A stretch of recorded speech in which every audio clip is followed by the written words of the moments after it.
The all-new FreshBooks is not only ridiculously easy to use, it's also packed full of powerful features. FreshBooks has created a super intuitive tool that makes creating and sending invoices ridiculously easy. You can use FreshBooks to create and send invoices in about 30 seconds. There's no formatting and no formulas, just really simple, clean, professional-looking invoices. You can add your logo and color scheme so that your invoices reflect your brand.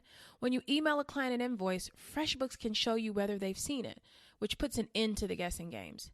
There's also a super handy deposit feature, so you can invoice for a payment up front when you're kicking off a project.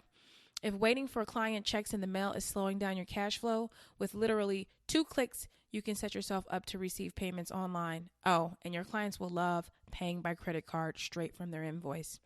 FreshBooks is offering a 30-day unrestricted free trial to my listeners. To claim it, just go to freshbooks.com/mytaughtyou and enter My Taught You in the How Did You Hear About Us section. Hey guys, this is my leak. This is the My Taught You podcast. Today is Wednesday, October 25th, and I am recording on the road today. I am in sunny, or shall I say very hot, Southern California today. I had some time, so last night I went through my inbox. If you want to email me questions to be answered on the podcast, I know sometimes people just want to write me. The inbox is for the podcast. It is mytaughtyou@gmail.com.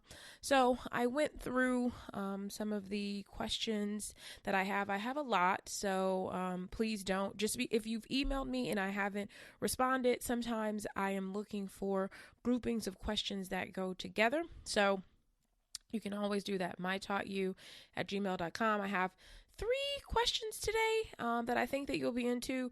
The first one is a comparison one that I find to be interesting and something that people have probably dealt with quite a bit. If you haven't listened, I think 2 podcasts ago, I announced that I am with child. So I am having a child. So I am drinking water today. I'm supposed to have a gallon of fluid a day. So if I pause for water, you know what it is.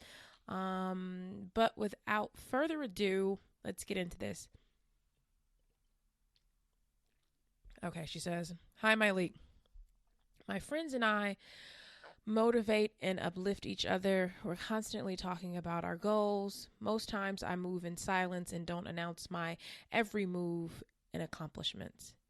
How do I deal with my friend who announces every little thing?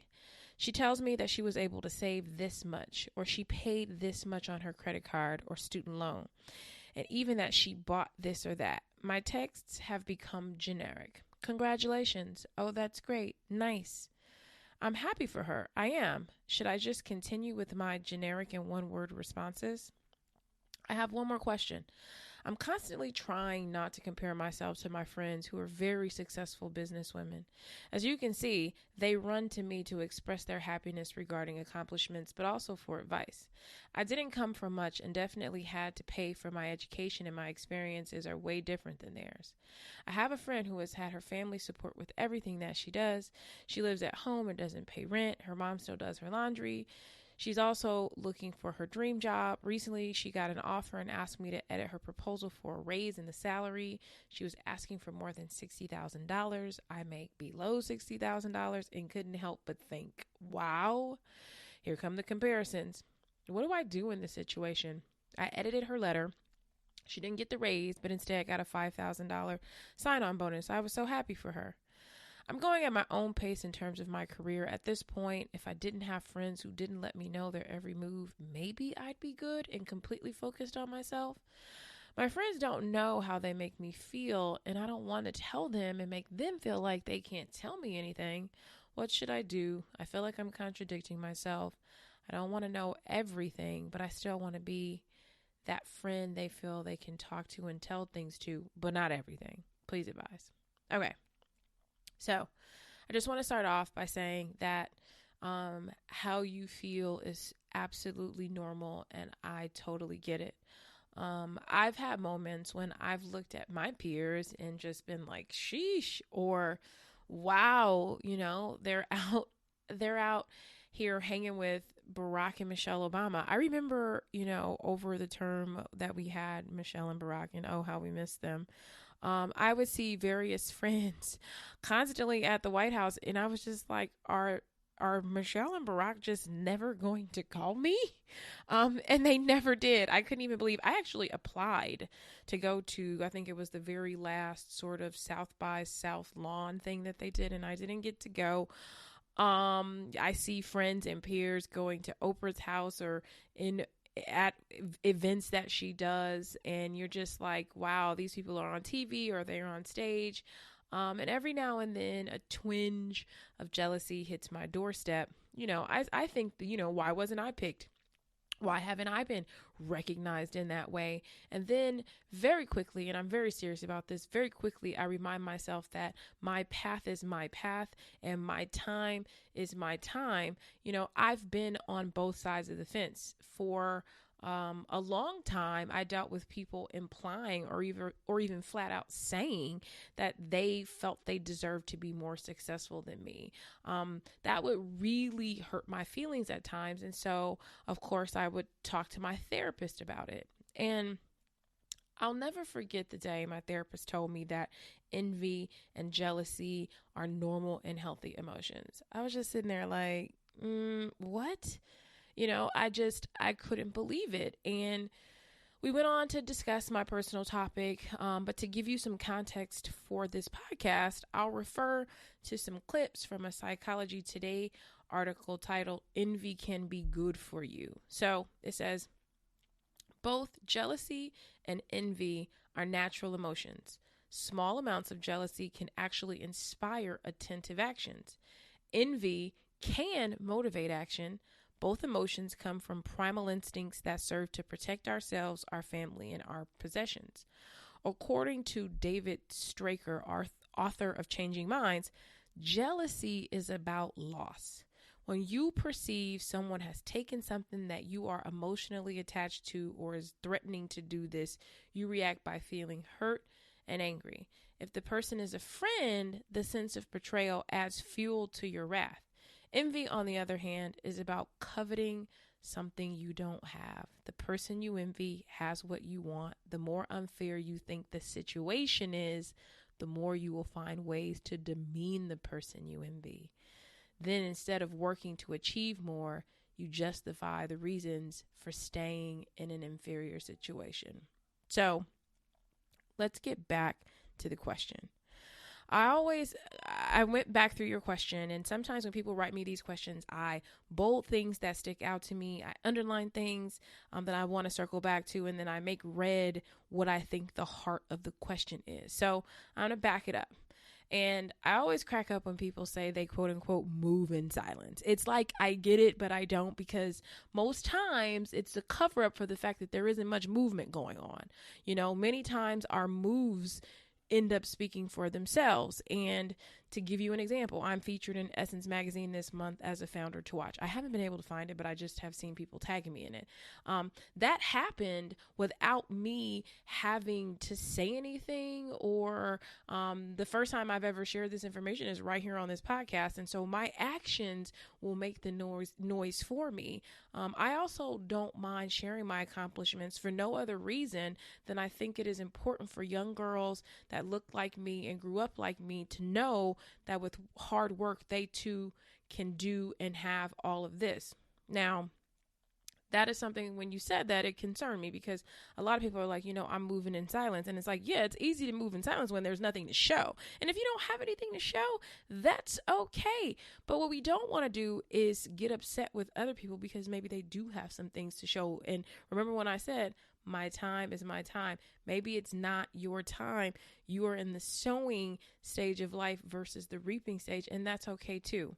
So I also have to tell you that I took issue with you using the word little to describe your friend's accomplishments. She has to announce every little thing. I feel like it's a dig at what she's been able to do and an unhealthy reaction to your emotions. You know, saving is huge, paying off debt is huge, and let's not begin to like belittle our friends. It's just there's power in words and how we think and what we say, and it's like being able to diminish her things by calling them little makes us feel better, and we don't want to do that.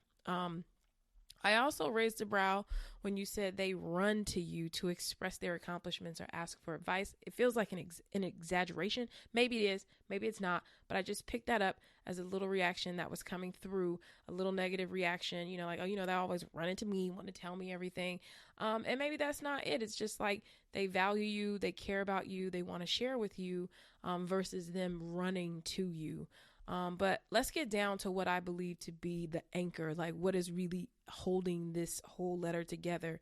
When you said, I didn't come from much and definitely had to pay for my education, and my experiences are way different than theirs.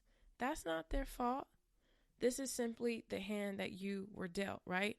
What you had to go through, paying for your education and your experiences being different from theirs, is not the fault of your friends. So you cannot be upset with them because your life is different. So I'm going to tell you a story. I have a really close friend that I've actually had on this podcast. She's several years younger than me, and I'll never forget the time she invited me to her mother's house for her birthday dinner. And I want to say she's like 5 years younger than me. So at the time, I was like maybe 20, I'll say 7 tops. So this is a 22, 23-year-old tops girl. And I walk into her mother's house and I'm thinking like, you know, I've been to birthday dinners in my 20s, and you go and it's like, just somebody's regular house, you know. I'm thinking auntie and mama are going to be cooking in the kitchen. And I get there and her mom's house is like a museum. They had like wait staff. So I walk in, there was like a lady with this silver platter of champagne, and it was like Vouv. Okay. I mean, I'm 20 something and someone is serving me Vouv at someone's house for a birthday party. And all of like the dinner, there were caterers there. Her mom wasn't even there, it turned out. There were caterers. I mean, this was the most elegant thing I had ever seen in my life at the time. And keep in mind, I would notice things about my friend, like she wore Chanel flats, you know, and I'm like, dang, I didn't even know how much Chanel flats cost. I had never even been in a store that sold Chanel things. You know, I would notice that she had an American Express credit card, you know, then she would tell me that her mom had given it to her and she whip it out to pay for things. I noticed this stuff, but I never let these things stop me from doing what I needed to do. And these things never have had an impact on our friendship. Like, she probably doesn't even know that I noticed these things or that it meant anything, because they were just things that, like you said, I didn't come up like that. You know, there would be no birthday dinner for me that would happen like that. And so I said, how awesome were her parents for setting her up like that? But guess what my lack of privilege taught me? My lack of privilege taught me to rely solely on myself for advancement in this world. I'm never looking for any handouts. I'm totally fine with starting in the very back and working my ass off to get to the front. I make sure I read all of the information. I always make sure I have my keys or whatever else I need, because I know that I cannot lock myself out of the house. I don't have anyone to help me. No one can help me get in my car. I'm thorough. I double and triple check things. This has made me an astute businesswoman. And this is what I got by having lack of privilege. You know what else it taught me? It taught me to be incredibly polite. I am the queen of thank you very much. And that was incredibly kind. I really appreciate this. You know why? Because I've always gotten just a little more in life by being that way. I've gotten the upgrade or the introduction or whatever push it is that I needed because I had no one to rely on. It taught me to take more risks, because what did I really have to lose? I've long believed that the rewards that I've received today are less about the work and more about the risks that I've been willing to take along the way. It taught me to be more discerning of people's bull. My radar is so strong. You get that way when you've been constantly let down or you felt lied to. I trust action, and that has taken me a long way. You have to learn to look at the things you didn't have growing up and learn to be grateful for the lessons they have given you. I dated someone who literally had everything. Seemingly perfect family, college was paid for, everything was done for him, and because of that, he lacked many of the things needed to truly succeed in this world. Just because someone grew up differently than you and with more privilege than you doesn't guarantee that they're going to have an ultimate positive outcome, or happy ending. Recognize that jealous thoughts are not the same thing as reality. So what do you do now? Now you learn to celebrate your journey.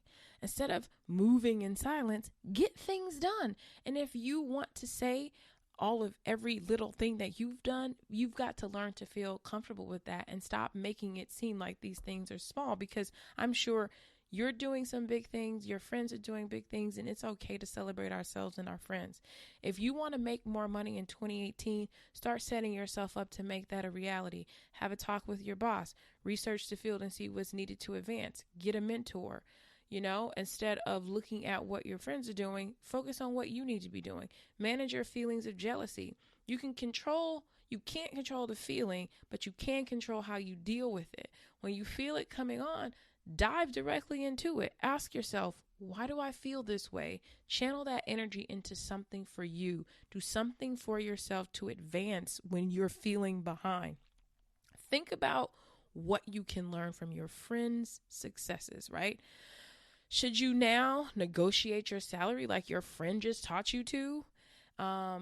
How did your other friend manage to save so much money? Ask her what she did. What was her plan? Who does she bank with? Do they have better rates? What was her plan on paying off her student loan? Did maybe she subsidize it or whatever the heck it's called? But through who? Figure it out. Take advantage of this. You're surrounded by hitters. You are actually in the most winning position of this friend group. If you can't learn from or be inspired by the people you're spending time with, you're in the wrong group. Lastly, stop being so hard on yourself. You're doing a good job, and your friends are around you to keep you reminded that you can always be doing better. And for that, you should be grateful. They aren't encouraging you to do drugs or break the law. They're being living examples of what you can accomplish and more. Hug them, thank them, be grateful for them, redirect the energy, and get in the game. Okay, that's all I got.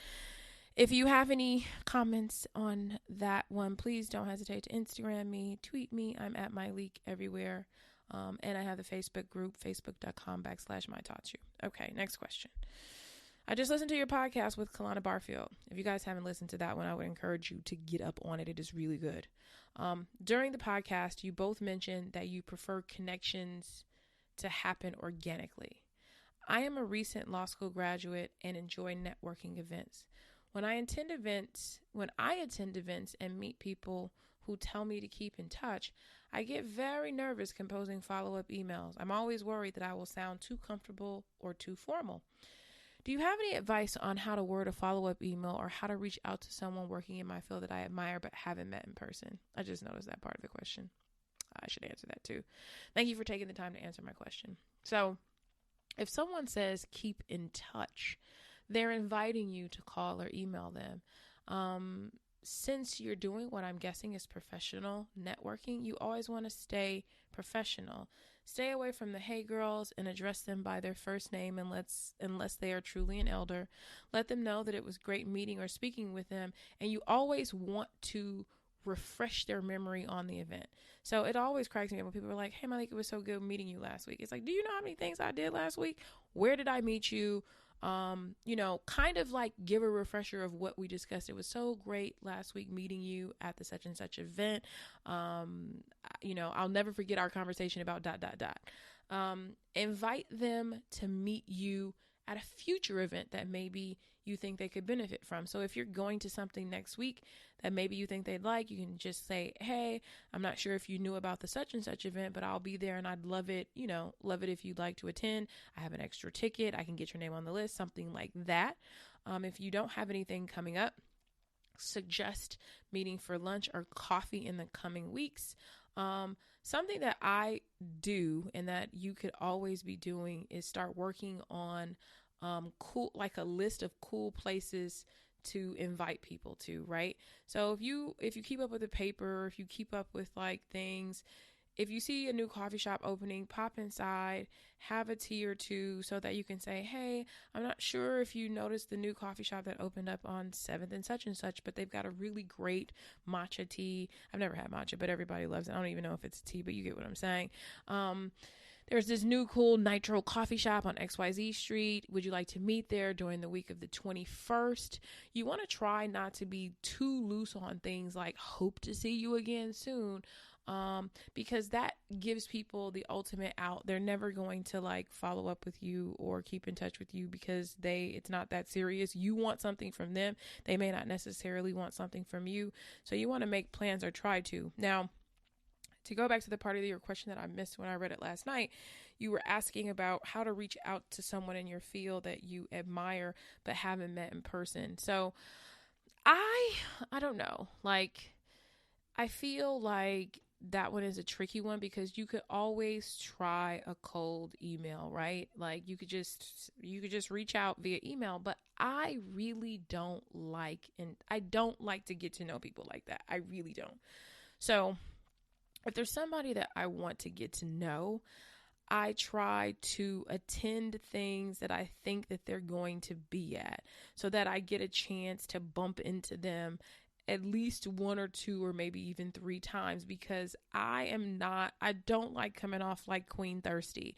I think people who appear too thirsty to get to know somebody right away doesn't have enough of their own things going on, right? It's like, what are you doing that you're so free all the time that you have nothing but time to constantly meet me, right? So I think I talked about this in several podcasts ago. It might even be, you may want to go back to some of my very first podcasts where I talk about how I prefer to like bump into someone a couple times before I try to like sink my teeth into them, if you will, right? So if I go to an event and I'll see the person and sometimes I may or may not even say anything or even introduce myself, it's just making sure that I make eye contact with that person.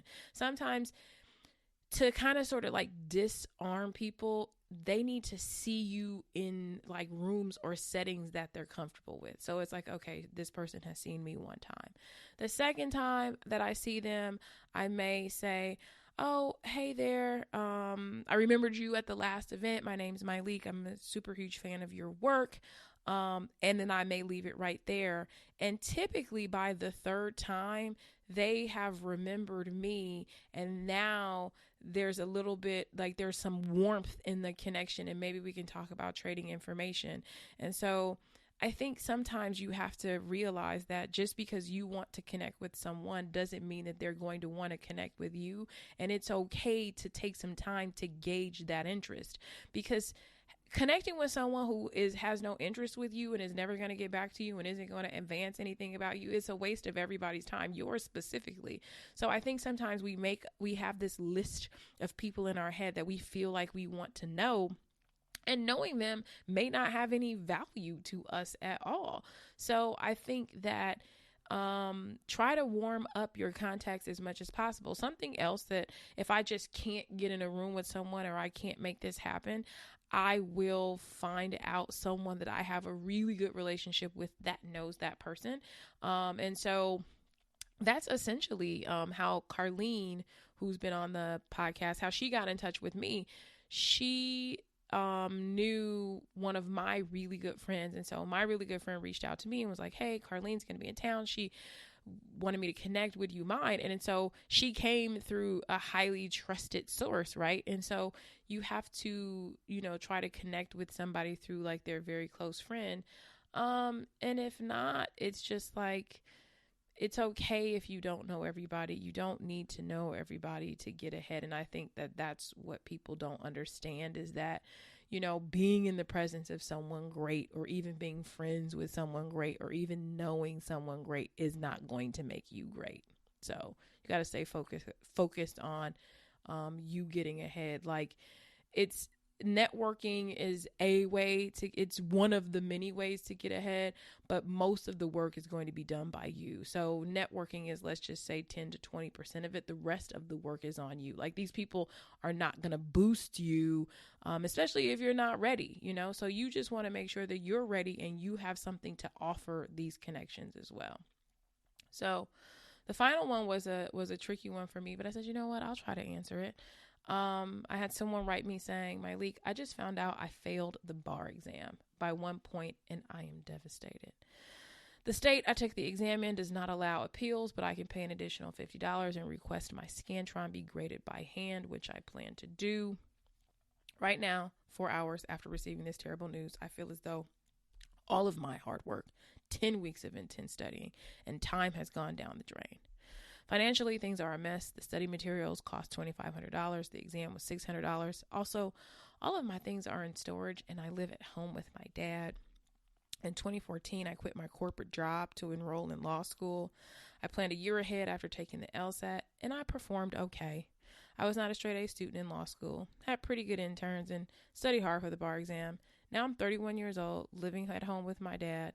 In the 2 months I've had to wait for my scores, I managed to get interviews with 2 organizations that I really wanted to work for. But now that I will not be licensed until next year, I'm sure they'll select candidates who pass the bar exam today. I feel hopeless and regretful, and as if my career is on hold until I pass this exam. What would you do in this situation? What if I never pass? Am I not sure what I should do better this time around? I am not sure what I should do better this time around. Maybe I should add an extra month of studying and maybe purchase additional study materials. So that was the question. You asked what I would do. I wouldn't go to law school, but let's just say I did. First of all, congratulations to you. You did something this year that many human beings didn't have the guts to do. Many of those human beings, me including myself. You quit your corporate job, you put your stuff in storage, you moved in with your dad, and you went to law school to pursue your dreams. That's huge. Things didn't go as you expected this time around. You're 1 point from passing the test. Now, something that stuck out to me, and you said this, not me, you said, I performed okay in law school. And so sometimes if I'm being like super blunt and direct with my friends, I'm like, if we think about it, okay performance yields okay results. All is not lost though, and there's definitely a lesson in this.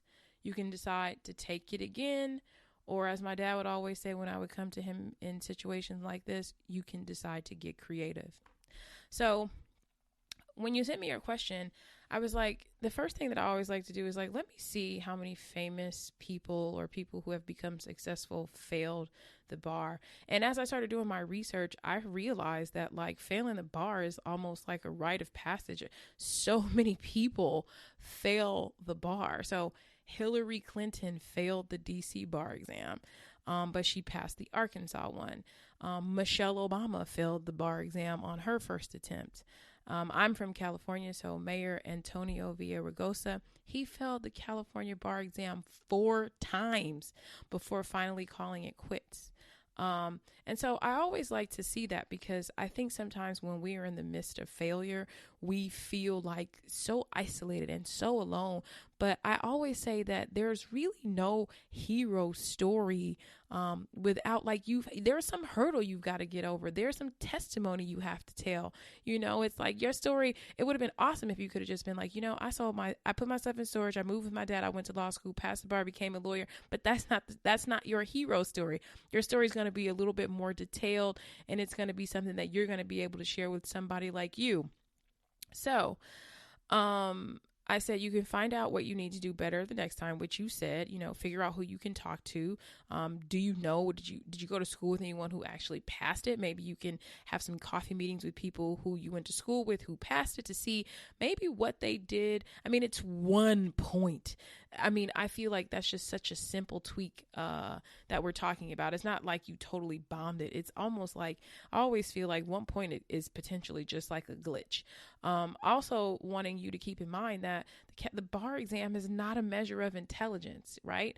It is a test that measures the test taker's ability to memorize and regurgitate general principles of law and right using logic, reason, and the rules of the law to support your argument. So this doesn't mean that you aren't intelligent or you aren't smart. It's someone's ability to memorize and regurgitate general principles, something that I am not very good at, which is why I probably, like I said, wouldn't do law school. So I feel like there's some studying that needs to be done and like some memory skills. I don't know what part of it you may have gotten at one point lost, but this is me just giving you a wild guess at what I would do. I would get a tutor if you're going to take it again, or enroll in some smaller classes with a coach. I said, but the main thing I want you to do is get rid of the defeatist thinking or comprise a plan. What if I never pass? Okay, you said it. Well, what are you going to do if you never pass? It's time to start thinking about that too, because though daunting, it is a possibility. Will you take it in another state? Will you use the law degree for something else? What you have been through has absolutely happened before. You aren't the first. You won't be the last, but now it's just time to cover all bases and get really creative. Your career, you were saying that I feel like my career is on hold, and it's like, it depends on how you want to do it. I don't want you to feel hopeless, and it's been a while since you wrote me, so I'm hoping that you feel better now. But I just think that now is an opportunity for you to get a little bit more creative about what it is that you want to do. And life sort of happens that way, right? When we put all our eggs in one basket, that is the downside of actually doing something like that, is that we have the chance of something not working out. So we should be prepared to cover all of our bases. What happens if I don't pass it? What is a plan? Do some research and find out. Because I know I dated an attorney. It's like, what's another state that maybe you can take it in that maybe is, if you only missed it by 1 point, like what may not be as difficult. Like Hillary Clinton, she couldn't pass the DC bar, but she went on down to Arkansas and made it happen. So it's like, let's think about that. But I'm confident. I'm hoping that you're going to write me and tell me that there was a glitch and the 1 point, was a mistake and you actually did pass. And if not, I'm hopeful that you can pass if you attempt to take it again. And if you don't, I'm certain that at 31 years old, you are still very, very young in your career, that there's all types of opportunities to pivot. Like going to law school was not a loss. Like you still are going to have more advantages to do whatever it is that you want to do. So good luck. Keep me posted. Thank you guys. That is all the questions that I have, and I look forward to talking to you soon.